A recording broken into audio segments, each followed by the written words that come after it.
اهلا بيكم من جديد. فيديو النهاردة حابة اشارك معاكم ازاي قدرت خلال ال3 شهور اللي فاتوا ارسم كل يوم بطريقة سهلة وبسيطة ومن غير مجهود ومن غير ما اخد وقت كتير من اليوم بتاعي.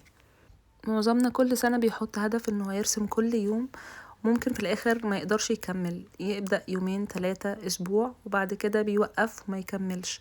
حتى في التحديات اللي هي بتبقى ان أنا ارسم كل يوم لمدة شهر، برضو بنتحمس في البداية وبعد كده بنلاقي نفسنا وقفنا.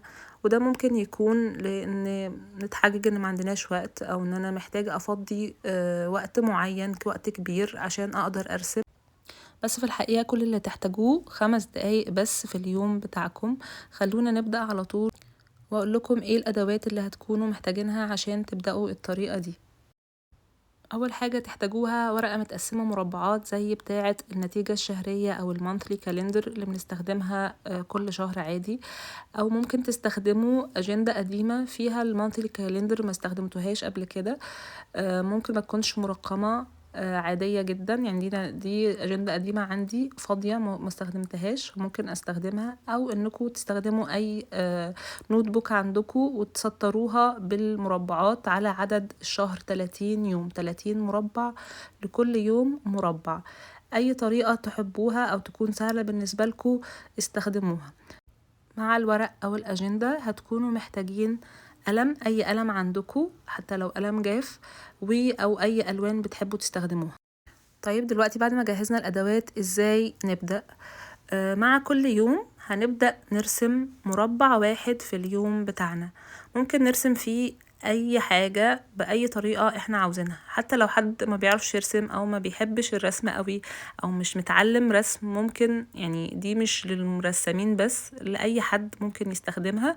انا كنت بحب استخدم حاجة او ارسم حاجة من اليوم بتاعي، وغالبا كنت برسمها من الذاكرة. يعني ممكن ارسم لو اكلت اكلة معينة في اليوم، برسمها تبقى هي ذكرى لليوم ده. فكانت بالنسبة لي ان هي على مدار الشهر بجمع ذكريات مختلفة ومتنوعة، وبتخليني باجي في اخر اليوم حتى لو اجي اقعد وابقى مش عارفة انا هرسم ايه، بتخليني اركز على حاجة حلوة حصلت في اليوم. بقعد افكر ايه الحاجة المميزة اللي حصلت في اليوم، حتى لو كانت أكلة بسيطة أو إن أنا عملت حاجة. وخلتني إن أنا كمان أعتمد على الذاكرة، إن أنا مش محتاجة ريفرنس أو صورة أو أي حاجة أرسم منها.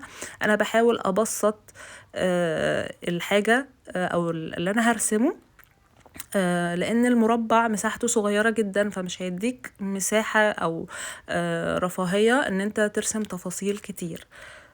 فده في حد ذاته بيكون ميزة، لان انت مش محتاج ترسم كتير. ممكن تملى المربع حتى باشكال هندسية او ورود او اشكال عشوائية، يعني كل واحد براحته تماما.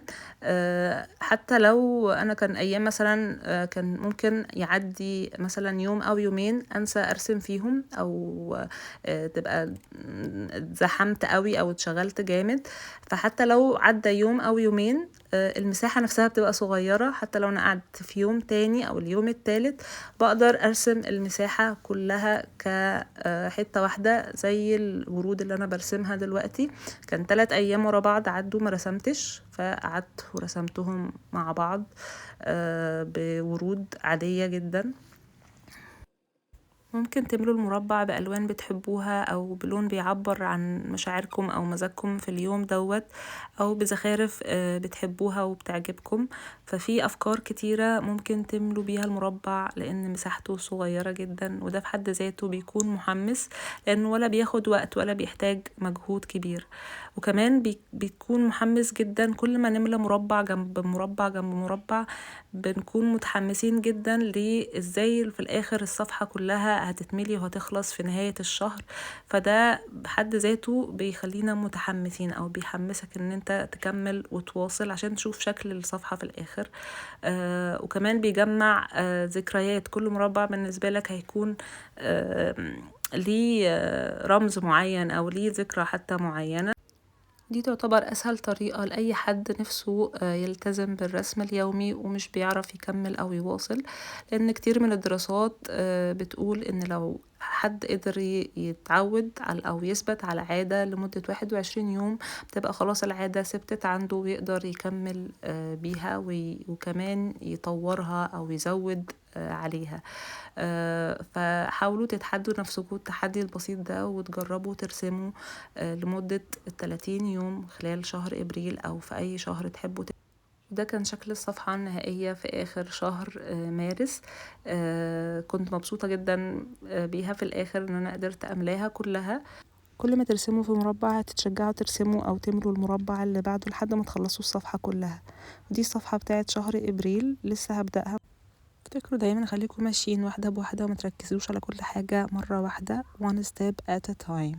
اتمنى الفيديو يكون شجعكم والهمكم، واشوفكم فيديو جديد. مع السلامة، باي باي.